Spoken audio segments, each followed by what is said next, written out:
El don bíblico de lenguas son idiomas, el cual la persona que nos habla nunca lo aprendió, nunca lo estudió, pero que por el Espíritu Santo, quien lo dota de esa capacidad, los habla. La razón por la cual en el primer siglo los samaritanos y los gentiles hablaron en lenguas cuando recibieron el Espíritu Santo fue para juzgar a los judíos incrédulos. Por lo tanto, el hablar en lenguas no es una señal de que el creyente ha sido bautizado con el Espíritu Santo.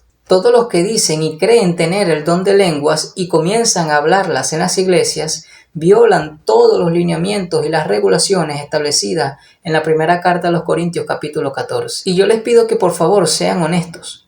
Cuando se habla en lengua en las iglesias, pregunto, ¿cuántas personas lo hacen?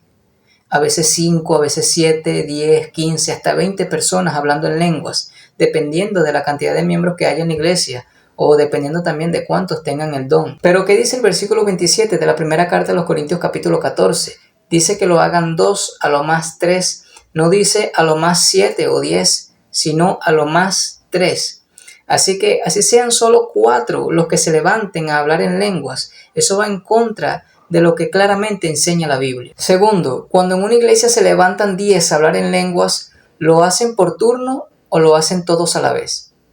Y nuevamente les pido que sean honestos, porque el mismo verso 27 dice que debe hacerse por turno. Pero eso no es lo que vemos en la mayoría de las iglesias. Tercero, ¿hay algún intérprete cuando lo hacen? Sabemos que la respuesta es no, violando así de esta manera el verso 28 donde dice que si no hay intérprete calle en iglesia y hable para sí mismo y para Dios. Es decir, en tu mente. Eso es lo que significa.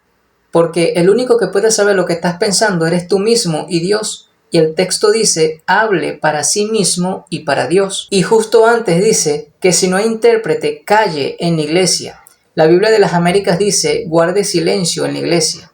No dice que si no hay intérprete, susurre en la iglesia, sino calle. Y callar es callar, guardar silencio es guardar silencio. Así que, si el culto se está llevando a cabo y hay 2 o 3 por allá hablando en lengua, susurrando, eso no es lo que dice la Biblia. Porque de igual manera se está interrumpiendo el culto y crea distracción debido a que solo se escuchan los susurros de varias personas hablando en lenguas. Y recordemos que todo esto que el apóstol Pablo menciona está dirigido a mantener el orden en la iglesia local. Cuarta y última pregunta. ¿El que habla en lenguas le pide a Dios en oración poder interpretarlas?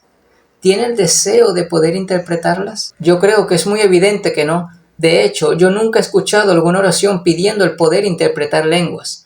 Todas las oraciones que he escuchado son respecto al deseo de querer hablar en lenguas, mas no de poder interpretarlas. Pero el don de lenguas sin la interpretación de alguna manera está incompleto, ya que el objetivo del don de lenguas es la edificación. Pero si no se interpreta, sucede exactamente todo lo contrario. Simplemente no edifica la iglesia, no aprovecha en nada y solo confunde. Entonces, para que el don de lenguas cumpla su función principal, que es la edificación, tiene que ir acompañada necesariamente de la interpretación, porque si no, dice el verso 14, que tu entendimiento queda sin fruto. Pero lo que vemos hoy es mucho énfasis en querer hablar en lenguas y no en interpretarlas también, como lo dice el verso 13. Entonces, pareciera que nos importa muy poco lo que diga la Biblia. Hay algunas organizaciones donde a los miembros que aspiran a algún liderazgo se les exige o tienen como uno de los requisitos que hablen en lenguas. Es decir, tú puedes ser un buen predicador, puedes ser un buen maestro de la palabra, pero si no hablas en lengua, sencillamente no te ordenan para un liderazgo. Pero esto es contrario a lo que dice la Biblia, ya que el don de lenguas es inferior al de profecía, porque mayor es el que profetiza que el que habla en lenguas. Versículo 5. No debemos invertir lo que dice la Escritura. No debemos poner las lenguas por encima de la predicación. Recordemos que los profetas pasaron a ser los predicadores de la actualidad una vez que se selló la profecía de manera definitiva. Y estos predicadores enseñan y predican bajo la iluminación del Espíritu Santo, teniendo las Sagradas Escrituras como la máxima autoridad. Lo que significa que cuando Pablo dice que la profecía es superior al don de lenguas, se está refiriendo a la predicación y no a la profecía de predicciones futuras al estilo del Antiguo Testamento, porque ya todo está revelado y la revelación completa de Dios ya fue sellada. El que predica, el que enseña, es mayor al que habla en lenguas, porque el que predica habla a los hombres para edificación exhortación y consolación.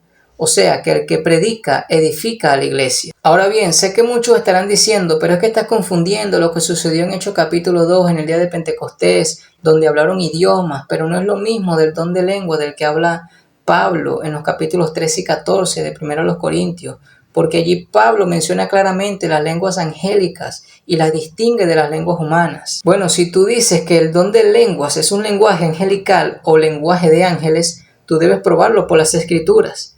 Pero no lo vas a poder hacer porque la Biblia en ninguna parte registra a ángeles hablando en un lenguaje angelical o desconocido, sino que por el contrario, todas las veces que hubo apariciones de ángeles, en todas las ocasiones ellos hablaron de forma clara y entendible, y hablaron en el mismo idioma de la persona a la cual ellos se estaban dirigiendo en ese momento. Por lo tanto, no puedes hacer doctrina de un solo texto, porque en ninguna parte de la Biblia se habla de algún lenguaje de los ángeles. En cambio, sí se puede probar que todas las veces que se habló en lenguas en el Nuevo Testamento sí eran idiomas, y eso es lo que diferencia el don verdadero del falso, que el verdadero siempre podrá ser interpretado, porque es un idioma y no algo que carece de significado. Y por cierto, Pablo no está hablando de una posibilidad, sino más bien de una imposibilidad. Pablo no está hablando de cosas que él tenía o que había hecho, sino todo lo contrario. Él está hablando de cosas que no tenía y que no había hecho. Si yo entregase mi cuerpo para ser quemado, pregunto, ¿Pablo había entregado su cuerpo para ser quemado? No. Si yo repartiese todos mis bienes para dar de comer a los pobres, ¿Pablo había entregado todos sus bienes para dar de comer a los pobres? No. Si yo tuviese toda la fe, ¿Pablo tenía toda la fe? Tampoco. Y si entendiese todos los misterios y toda ciencia, ¿Pablo entendía todos los misterios y toda ciencia? Por supuesto que no. Pablo tampoco hablaba todos los idiomas del mundo. Y de la misma manera, Pablo no hablaba ningún lenguaje de los ángeles. Él dijo, si yo hablase, no está diciendo que él las hablaba, ni siquiera está afirmando de que existen o que los ángeles tengan algún lenguaje para comunicarse entre ellos. Pablo no está enseñando eso. Si yo hablase, él está usando una hipérbole. O sea, lo que Pablo está diciendo es que de la misma manera en que nadie puede tener toda la fe, de la misma manera en que nadie puede entender todos los misterios y toda la ciencia, porque solo Dios es quien lo sabe todo, de la misma manera en que nadie puede hablar todos los idiomas del mundo, de la misma forma nadie puede hablar el lenguaje de los ángeles, si es que lo hay. Lamentablemente, el don verdadero de idiomas ha sido falsificado por este éxtasis. Estas lenguas extáticas se han introducido en las iglesias debido al pentecostalismo que lo ha convertido en algo místico, acompañado de sacudidas violentas. Por cierto, eso de caer de espalda no es bíblico. Estas lenguas extáticas han venido a ser un mal ejemplo para aquellos que no conocen a Cristo. Lamentablemente, la iglesia se ha estado hundiendo en excesos emocionales y ha escogido vivir de acuerdo a los sentimientos y experiencias en lugar de la fe.